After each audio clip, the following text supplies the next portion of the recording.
Bonjour à vous tous, je profite de ce petit moment de détente sur la plage. Je vous montre un peu le paysage parce que si je me filme dans l'autre sens, ça fait contre-jour.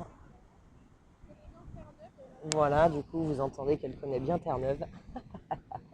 Bon, j'espère que vous allez bien.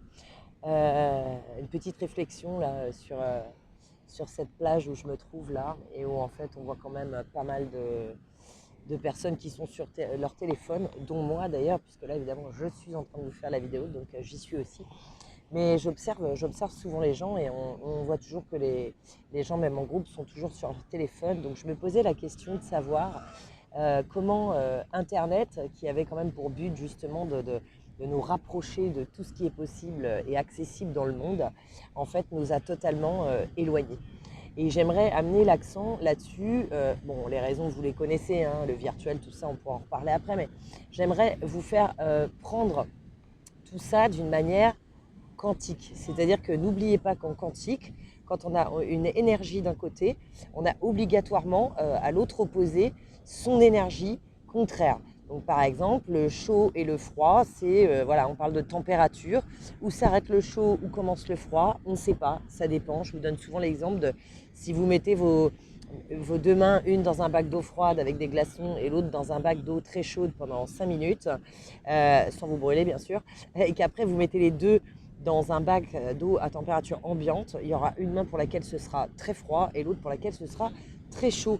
Et c'est toute la vie qui est comme ça en quantique, c'est-à-dire que la réalité à travers laquelle, le prisme à travers laquelle vous percevez la réalité, il est à vous, il est unique à vous et il est pas, on ne peut pas dire aux autres de percevoir notre réalité.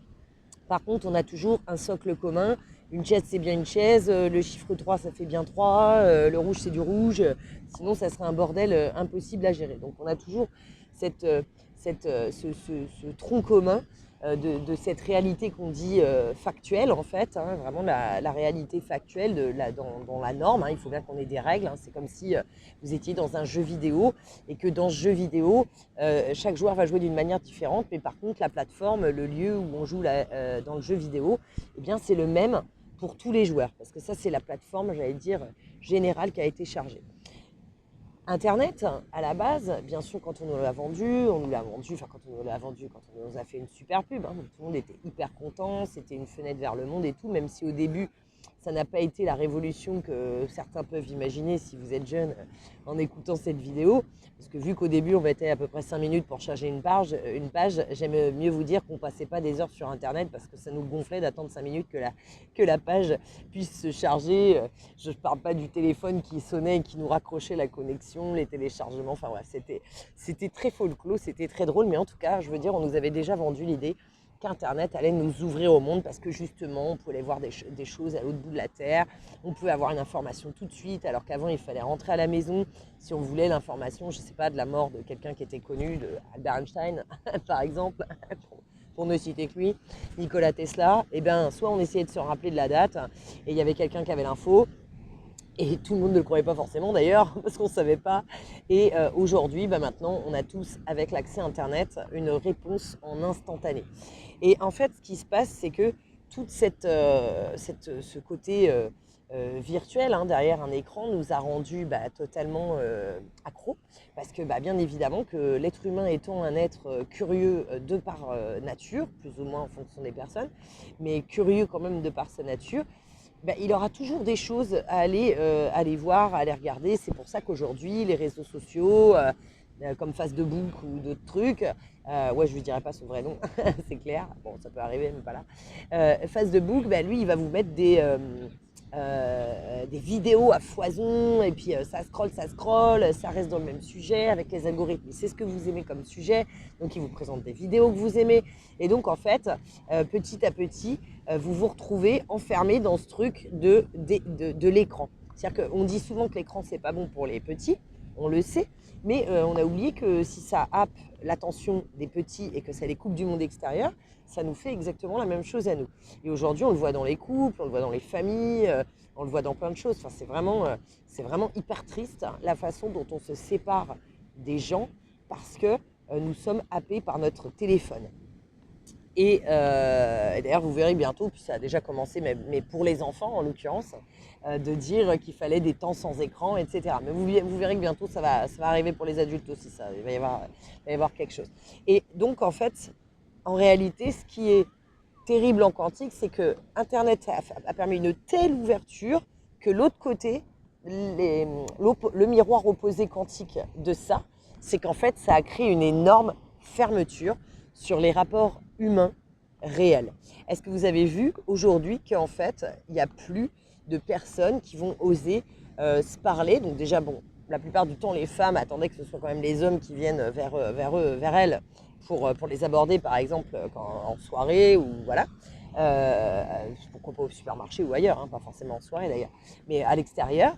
Et puis aujourd'hui, on va se retrouver dans tout l'inverse. C'est-à-dire qu'à la base, les sites de rencontres ont été créés bien sûr pour les gens qui avaient, on va dire, avec l'âge de moins en moins, qui sortaient de moins en moins, qui donc du coup avaient des possibilités de rencontres qui étaient amoindries. Et aujourd'hui, c'est la normalité pour un jeune de 18 ans, parce que j'imagine qu'il faut être majeur pour s'inscrire sur ce genre de site, je pense, j'espère en tout cas. Eh bien, un jeune de 18 ans, il va s'inscrire sur ce genre de site et pour lui, c'est devenu la normalité. C'est-à-dire que, alors que pourtant, à 18 ans, je veux dire, on est à l'école, on a un réseau social qui est immense. Et pourtant, qu'est-ce qui fait que les jeunes ont besoin de s'inscrire sur ce site? Eh bien, moi, je vais vous le dire ce qui se fait. Il se fait qu'en fait, ils n'ont rien à assumer derrière ce site. C'est-à-dire qu'au pire, bon, une photo, ok, on pourra éventuellement savoir qui ils sont, mais ils peuvent bloquer la personne. C'est-à-dire que ça les sécurise de tout, mais ça les sécurise même de la vie elle-même, quoi. Et de l'amour elle-même. C'est pour ça que moi, ça n'engage que moi ce que je dis, mais je parle surtout des jeunes générations, parce que je suis vraiment triste pour elles. Je trouve qu'on est passé de l'amour, à cause de l'Internet, on est passé encore un peu avec ce truc. Alors ok, il pouvait être neuneux, bonbon, miel, rose, trop, un peu trop. Mais hop, on cherche le prince charmant, à maintenant, c'est on cherche une histoire de cul, quoi.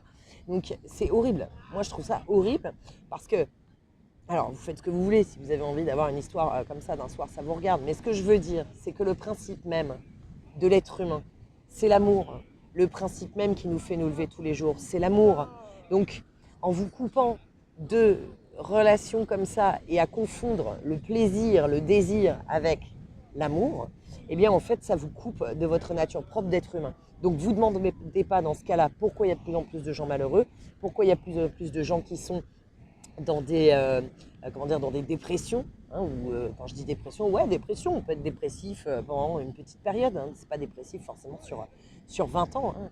Donc oui, on peut faire tous des petites crises de déprime, des dépressions, ce genre de choses. Et aujourd'hui, toute notre façon de vivre nous y mène. Donc voilà, donc moi, ce que j'ai envie de vous dire par cette vidéo, c'est-à-dire que si vous aussi, vous trouvez ça triste qu'on en soit arrivé là aujourd'hui, si vous aussi, vous avez envie que les choses changent, mais vous vous sentez incapable. Moi, j'ai envie de vous dire une chose. Peut-être que vous ne pourrez pas changer tout pour tout le monde, c'est même sûr. Mais c'est surtout pas en se disant qu'on ne peut rien changer qu'on améliorera notre monde. C'est en faisant ça, justement, c'est là-dessus qui compte. C'est là-dessus que toutes ces élites qui nous emmènent vers un schéma de vie qu'on ne veut pas forcément, qu'on n'a pas demandé et qui nous est imposé par leur lobbying massif, ces sociétés qui nous imposent notre façon de manger, notre façon de nous déplacer, notre façon de respirer, même aujourd'hui, hein, on l'a vu depuis 2 ans, notre façon de respirer, ouais, jusqu'à notre liberté de respirer. Eh bien, aujourd'hui, c'est à nous, vous le savez, je vous dirai toujours que le peuple a le pouvoir.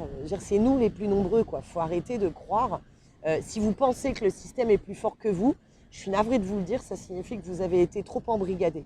Donc il faut, parce que la confusion nous embrigade. Et la répétition de ces confusions, et on met de la confusion dans tout aujourd'hui. On nous montre dans les films quand même qu'il y a des histoires d'amour, de ceci, de cela. Mais par contre, dans la vraie vie, on encourage à la luxure, on n'encourage pas du tout à l'amour. On encourage les gens limite à rester seuls. On leur dit qu'ils n'ont plus d'identité, qu'ils ne savent plus qui ils sont, qu'ils ne savent plus s'ils sont un homme, une femme, etc.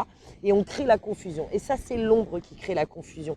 Parce que n'oubliez pas que l'ombre sait comment notre cerveau fonctionne. Et votre cerveau fonctionne qu'à force de répétition, s'il n'a pas de réponse, il va prendre le sujet et il va le mettre de côté. Et il va dire, je m'en occupe plus. Pourquoi il arrête de s'en occuper? Parce que ça lui prend trop d'énergie, qu'il se rend compte qu'il est trop malheureux.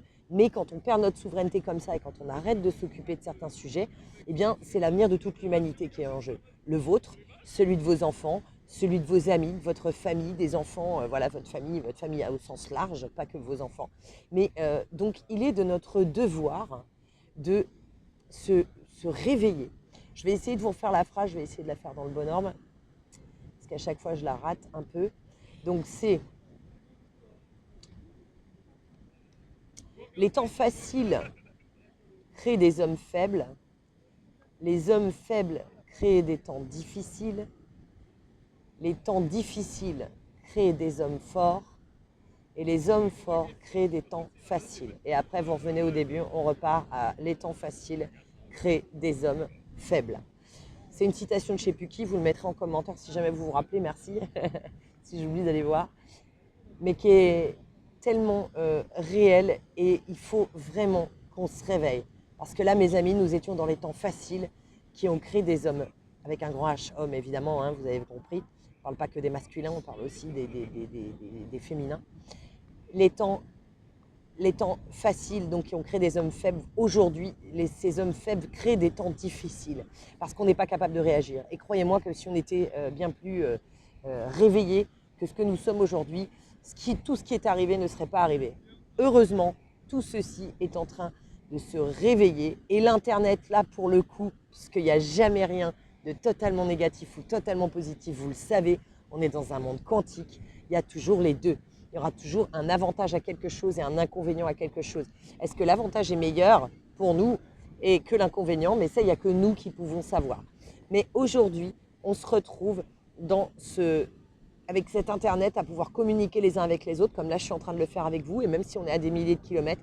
Et ça, c'est formidable. Mais à côté de ça, il faut que nous gardions en tête vraiment cette conscience de nous dire que Internet nous éloigne des vrais gens. Internet nous éloigne de la vraie vie. Et ça, il faut arrêter, mes amis, parce qu'on est des vrais humains. Et on ne se nourrit pas de ce qui est marqué dans notre téléphone. C'est un substitut, comme si vous foutiez de l'aspartame. D'ailleurs, je vous conseille de ne pas consommer ce truc qui est une horreur, et un poison même. Mais c'est comme si vous foutiez de l'aspartame à côté du sucre. C'est pire, votre cerveau, il a l'impression que vous lui envoyez du sucre. Votre corps, donc, il croit qu'il va avoir du sucre. Et en fait, il n'a pas de sucre. Donc en fait, il se comporte totalement à l'envers parce qu'il est berné par le mensonge. Donc là, nous, c'est exactement la même chose. Donc je vous invite vraiment à vérifier un petit peu quel est votre comportement par rapport à votre téléphone, par rapport à Internet. Est-ce que vous êtes capable de le prendre comme ça et couper pendant plusieurs minutes? Moi, j'étais avec quelqu'un, j'ai vu sur son téléphone, on était que deux. Puis à un moment, j'ai vu sur son téléphone, puis j'ai rien dit au début parce que ça nous arrive à tous. Mais en fait, j'ai commencé à trouver ça super long. Puis donc je lui ai dit, je lui ai fait, ça va, t'es sur ton téléphone? Et là, j'ai eu le droit à un oui, je regarde les infos. D'accord. Alors, est-ce que tu ne penses pas que quand tu es avec un être humain, à savoir moi, et qu'on discute, parce qu'on discutait, hein, tu as autre chose à faire que de regarder les infos sur ton téléphone en même temps que je te parle? Voilà, c'est de ce genre de choses que j'amène à votre attention, mais pour ça, il va falloir un peu vous fliquer, vous observer du moins, pour vous rendre compte de vos comportements. Donc, je vous invite tous à le faire, parce que vraiment, Internet a creusé des fossés entre nous en ayant, ça nous a rapprochés virtuellement, mais en réalité, ça nous a coupés de notre nature humaine, et c'est notre nature humaine qui compte le plus. Vous savez que ce qui nous fait du bien, c'est vraiment les échanges réels avec les autres, avec les gens, parce que le virtuel, ça reste une énergie, mais c'est pas du réel. Donc c'est vraiment important d'avoir des échanges réels. Je vous remercie de m'avoir écouté jusqu'au bout. Je vous fais de gros bisous. N'oubliez pas de liker et partager cette vidéo si elle vous plaît, parce que j'en ai besoin avec les algorithmes qui m'embêtent, vous le savez bien. Merci aux personnes qui me font des dons pour soutenir cette chaîne. Si vous souhaitez le faire, vous avez tout dans la barre de description de cette vidéo. Et puis, si vous souhaitez me commander un produit, rendez-vous sur mon site K-concret. Pareil, tout est dans la barre de description. Profitez des soldes anniversaires, du 2e anniversaire de K Concret. C'est en ce moment, c'est surtout le mois de juillet. Allez, je vous fais des gros bisous. Prenez soin de vous. Bye bye.